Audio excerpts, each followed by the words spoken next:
Hey guys, so this is What If Deku Had Immortality Part 2, and as you already know, it's a My Hero Academia X Creepypasta. So, before we get into this, I do have, of course, a disclaimer. And then also, since school started, I will only be able to post once a week, but yeah, I will try my best, I promise. So, for disclaimer, pictures here, I have a pile of pictures here. Ain't none of these mine. Not a single one of them. So, there's that. And then, of course, there's the fact that background music is not mine. The storyline or characters are not mine. I just added a bunch of characters from a completely different series called Creepypasta. I don't even know if Creepypasta counts as a series because technically it's a term for short horror stories, but still. The Slenderman stories and all that. And then, of course, My Hero Academia storyline and character. So, no, that's mine. What else do I have to give a disclaimer for? I don't know. I know I'm forgetting something, but I can't remember it. I don't know. Mild cussing, gay ships. Okay, so, also, I still really need someone to comment the ship for Therapist Deku. It's either Shinsu Deku or Toga Deku. Which one do you want? Because that's going to change the storyline tremendously. Okay, so let's get right into this. Now for the storyline.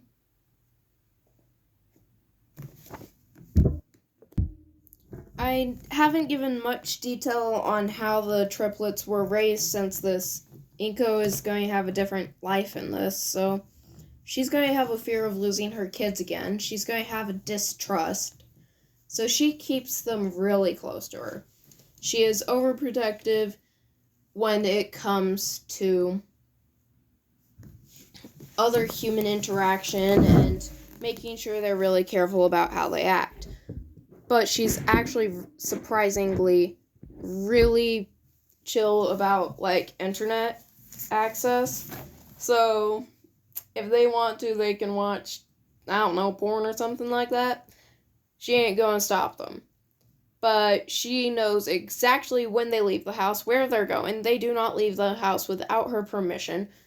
And they give her extreme details on their friends, different groups, relationships, and all of that.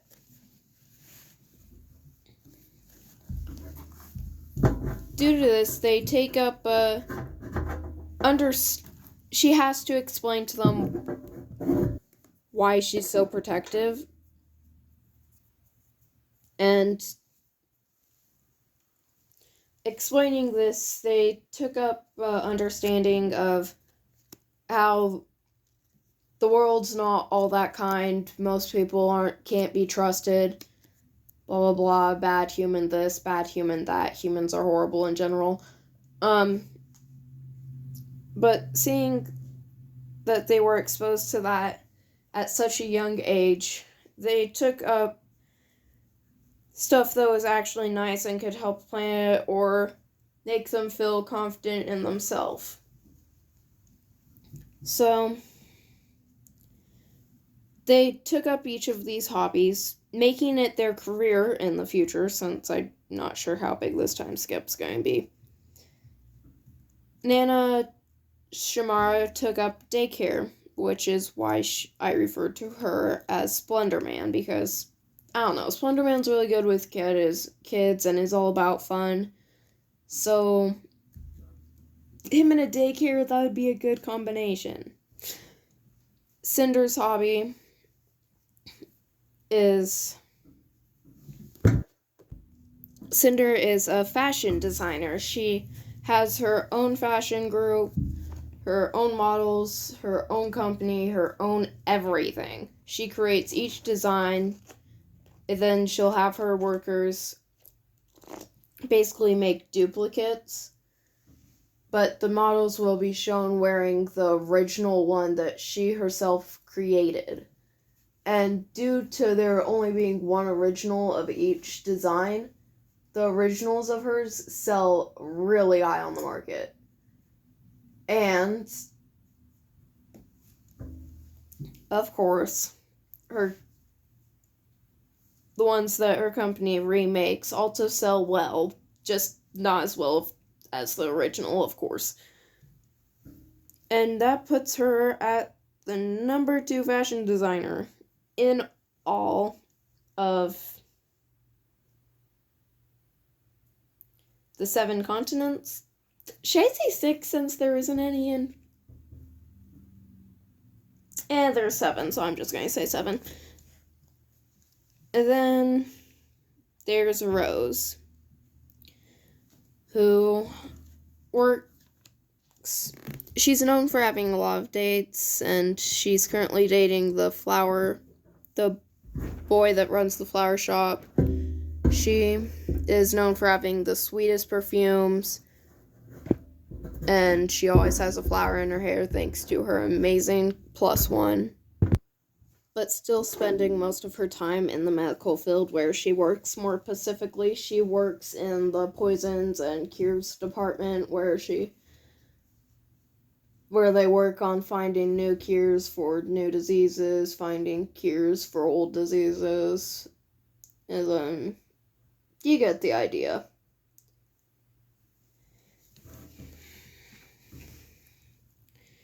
Due to this, All Might was trained by a different number 1 hero, meaning that the past One for All user found a different One for All user, and that One for All user gave it to All Might still and trained All Might. So, good luck that we still have All Might, but we had a different pro hero in the past. Who met the same end as Nana Shamara had in the original or canon. And now I am going to do a perspective swap to Izuka. And then sort of time skip 10 years. Izuku is now 14, and they have mostly been experimenting on how his immortality works. He heals faster but can't regrow limbs and can't get sick unless he can't get sick, and he can't grow limbs unless he gets killed.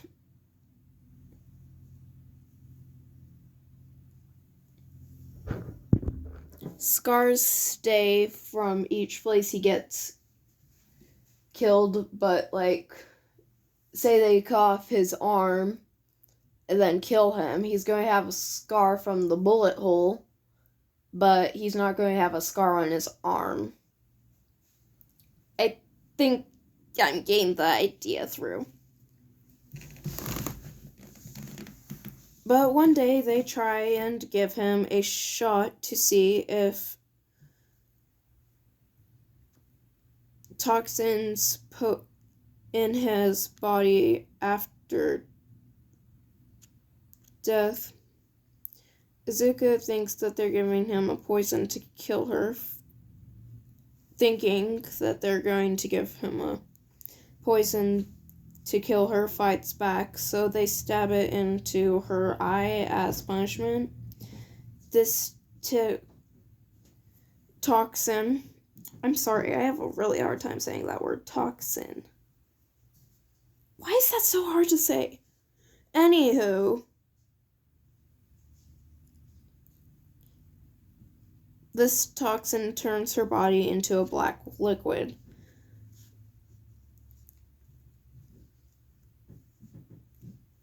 They shock her to make her go human. Well, solid. She's still human, right? I don't know. You guys can decide whether she still counts as human or not.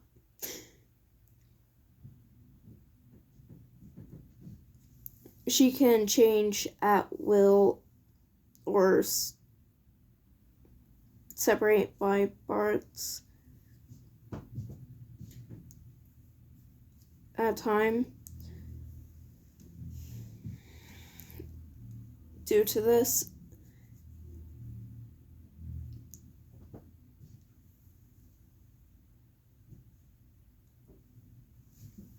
then of course they kill her using a bullet like they always do. A bullet to the forehead to be more specific when they're killing her for stuff like this, unless they're trying to see if different deaths do anything, which is why she has a bunch of scars, but there's one that stands out more than the rest. It's around above her forehead, basically looking like a third eye, but it's actually just a scar from all the bullet holes. Anyhow,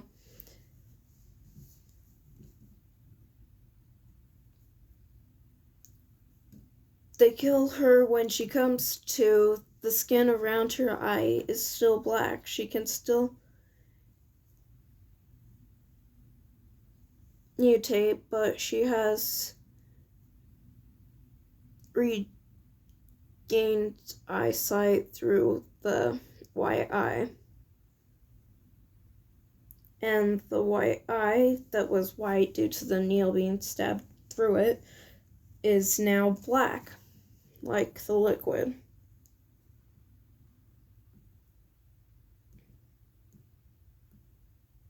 So basically, you have this girl that has one green eye and one black eye that has a splash line going through it. What looks to be a third eye on her forehead and a bunch of scars, but she doesn't. Her hair is now more of a liquid as well instead of a solid.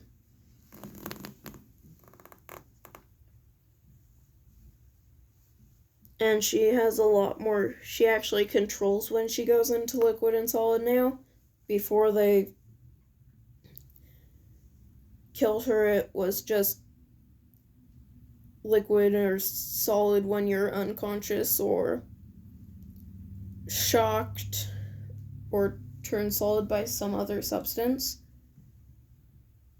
which is basically how they create the sludge monster. Yes, in my AU, sludge monsters was created by villains as an experiment, and then they just do that whenever they want to create distractions now.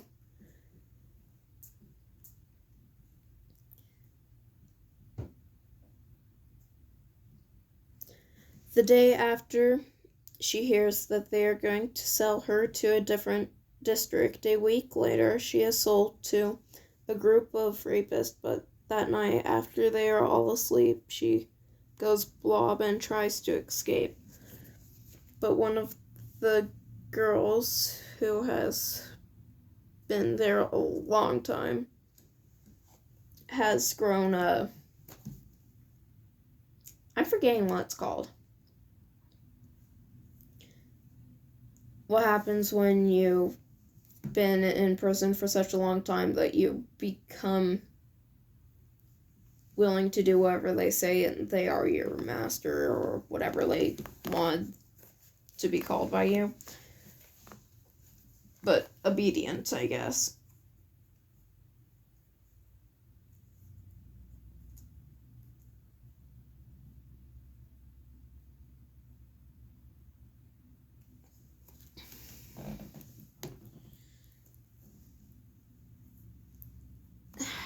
I still can't remember it. I know it will come to me sooner or later. Sees her and starts yelling that there is a girl escaping. The girls in the cage with the insane one tries to cover her mouth, but it was too late. The rapist, or whatever you want to call the group, turns on the shock collar. You're probably wondering what it did. Like, I didn't mean to say did. I meant to say why it didn't. Why it didn't come off when she turned liquid. It's was because when she turns to liquid, she keeps her body form and just morphs around other things, but whatever was attached to her, like clothes, when she turned water, stay on her and just turn water with her. I'm not even slime. Water is not the correct word because it's not water. Anywho. And the scientists designed a material that wouldn't still work even if she turned liquid and it was on her. It still would function even though it was turned liquid, or just wouldn't be turned liquid. So the shock collar still works.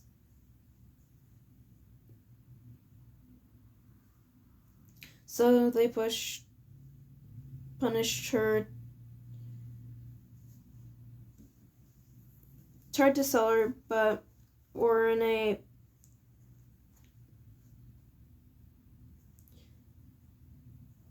impatient with her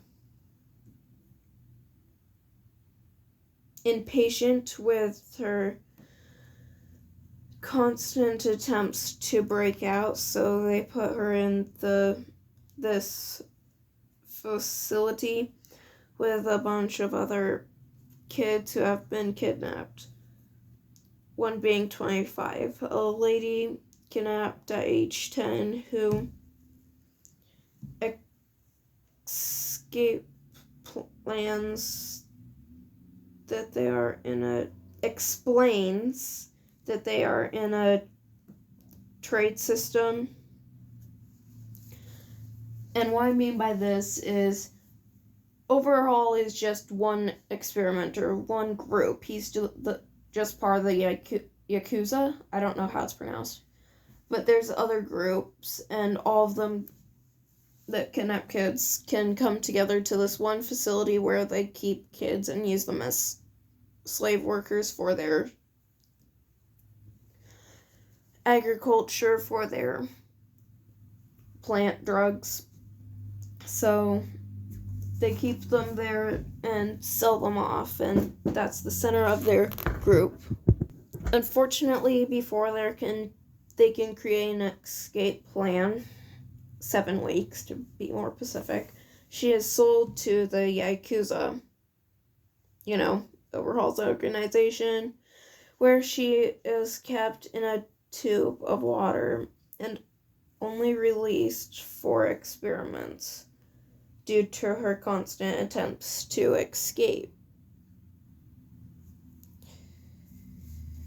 And that's the end of the page. So I'm just going to give you a fun fact because I really feel like I'm laying you guys down, and then I'll end this video and try to post again sometime soon. Her number is 81194. So that was a nice little fun fact that I threw in there for you. Sorry for it being so short. Thank you for listening. Bye.